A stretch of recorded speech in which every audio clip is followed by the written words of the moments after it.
Assalamualaikum warahmatullahi wabarakatuh. Saya Dinda Berlia Natasha, perwakilan dari kelompok 3, akan menyampaikan hasil diskusi dari kelompok saya.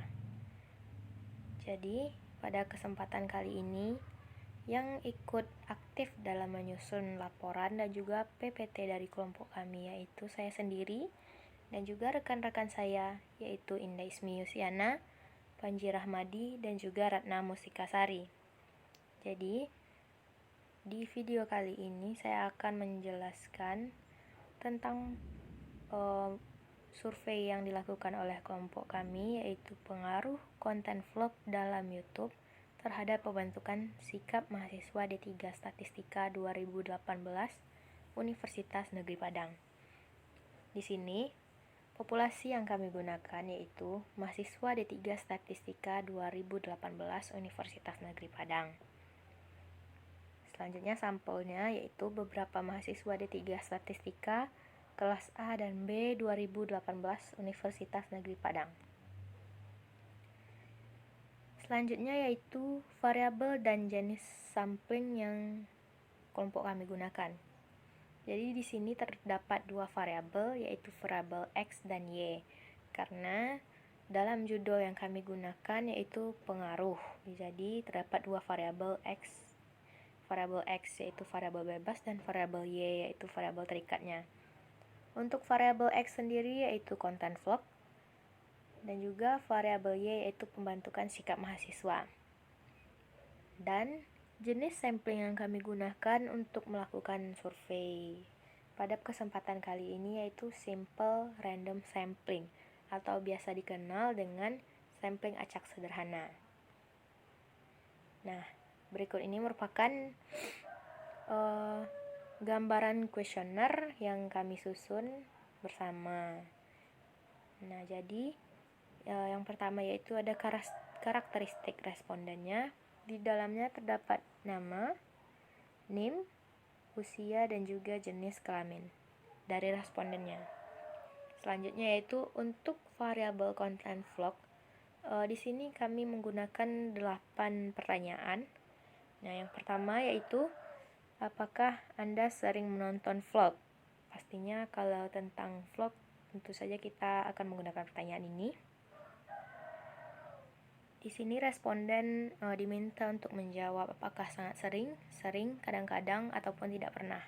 Selanjutnya, seberapa besar kepercayaan Anda terhadap vlogger? Nah, di sini apakah itu tinggi, sedang, rendah, atau sangat rendah?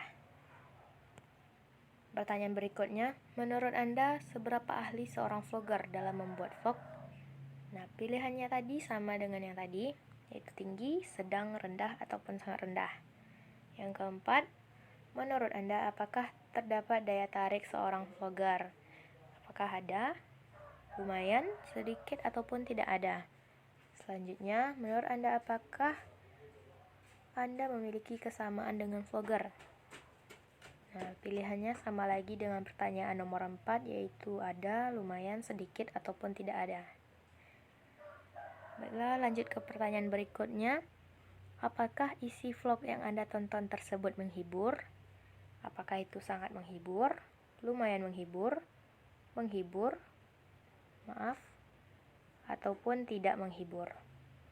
Selanjutnya, apakah isi vlog yang Anda tonton menarik? Jadi, responden diminta untuk menjawab apakah ini sangat menarik, lumayan menarik, dan juga tidak menarik.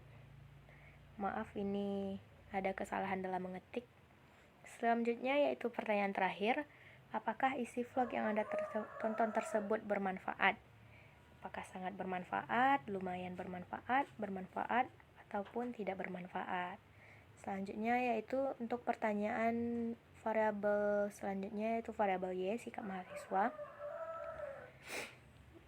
Di sini kami menggunakan 6 pertanyaan. Nah, yang pertama, apakah Anda memiliki pengetahuan tentang vlog?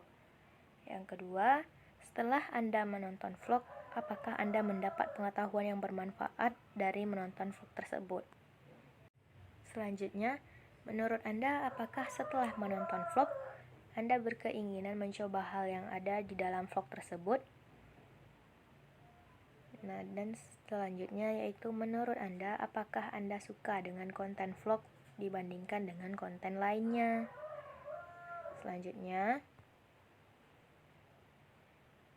nah ini adalah pertanyaan terakhir, yaitu seberapa sering Anda menonton konten vlog dalam sebulan terakhir? Di sini selanjutnya yaitu saya akan menjelaskan tentang kuesioner yang kami gunakan. Dalam kesempatan kali ini kami menggunakan kuesioner Google Form. Jadi dapat responden klik link yang kami bagikan kepada responden seperti ini. Lalu buka di browsernya. Lalu isi kuesioner tersebut. Nah, dalam rancangan pengolahan data, kami karena kami menggunakan Google Form, jadi sesuai ketentuan dari Google Formnya, kami akan menggunakan Microsoft Excel. Selanjutnya yaitu validitas dan reliabilitas kuesioner. Uji validitas itu sendiri adalah uji ketepatan atau ketelitian suatu alat ukur dalam mengukur apa yang sedang ingin diukur. Uji ini digunakan untuk mengukur sah atau valid atau tidaknya butir kuesioner. Nah, kuesioner dikatakan tidak valid itu jika butir pertanyaan kuesioner mampu mengungkapkan sesuatu yang akan diukur. Nah, sedangkan reliabilitas adalah sesuatu yang merujuk pada konsistensi skor yang dicapai oleh orang yang sama ketika mereka diuji ulang dengan tes yang sama pada kesempatan yang berbeda, atau dengan seperangkat butir-butir ekuivalen atau equivalent item yang berbeda, atau di bawah kondisi pengujian yang berbeda. Nah, pengertian ini adalah menurut Anastasia dan Susana pada tahun 1997. Selanjutnya, langkah-langkah pengujian validitas dengan menggunakan SPSS. Yang pertama tentu saja buka aplikasi SPSS-nya, lalu masukkan variabel pada variabel view. Nah, masukkanlah variabel-variabelnya yang ini. Lalu tipe data untuk nama tentunya string dan untuk variabel lainnya numerik. Karena nama panjang, jadi width-nya kita isi 30. Selanjutnya yaitu value-nya kita isi berdasarkan kuesioner yang ada tadi. Untuk jenis kelamin apakah laki-laki atau perempuan, untuk pertanyaan X1 yaitu pertanyaan dari konten vlog tadi, dan Y itu adalah untuk pertanyaan dari sikap mahasiswa. Selanjutnya measure-nya nama dan name yaitu nominal, jenis kelamin ordinal, dan untuk variabel X, seluruh variabel X dan Y yaitu scale. Selanjutnya, inputkan data tiap-tiap variabel yang ada. Seperti ini. Semua variabel diinputkan. Lalu, pada tab menu Analyze, klik menu Analyze, lalu klik submenu Correlate, lalu klik Bivariate. Nah, lalu maka muncul kotak dialog. Nah, setelah muncul kotak dialog, masukkan semua variabel X yang akan diuji. Dalam hal ini, kita menguji satu-satu variabelnya, yaitu seluruh variabel X saja. Lalu muncul output berikut ini. Nah, dari hasil output ini, kita rangkum dengan membuat tabel-tabel berikut. Nah, seperti ini. Lalu, dapat disimpulkan bahwa ada beberapa dari pertanyaan ini tidak valid ya. Nah, di sini kita mengujinya dengan R hitung. Jika R hitungnya besar dari R tabel, maka data tersebut valid. Di sini untuk pertanyaan X1 yaitu R hitungnya besar dari 0,6319. Nah, ini valid. Lalu untuk pertanyaan X5 dan X6 juga valid. Sedangkan variabel X2, X3, X4, X7, dan X8 itu tidak valid karena R hitungnya tadi kurang dari R tabel yaitu 0,6139. Selanjutnya untuk variabel Y-nya. Nah, lakukan dengan langkah yang tadi maka keluar output berikut ini sama seperti tadi. Lalu selanjutnya kita rangkum juga hasil dari uji validitas tadi ke dalam tabel. Nah, sama ketentuannya dengan untuk variabel X tadi, R hitungnya besar dari R tabel. Jadi, dari variabel Y ini dapat disimpulkan bahwa variabel X2 tidak valid dan juga X6. Lalu variabel X1, X3, X4 dan X5 valid karena R hitungnya besar dari R tabel.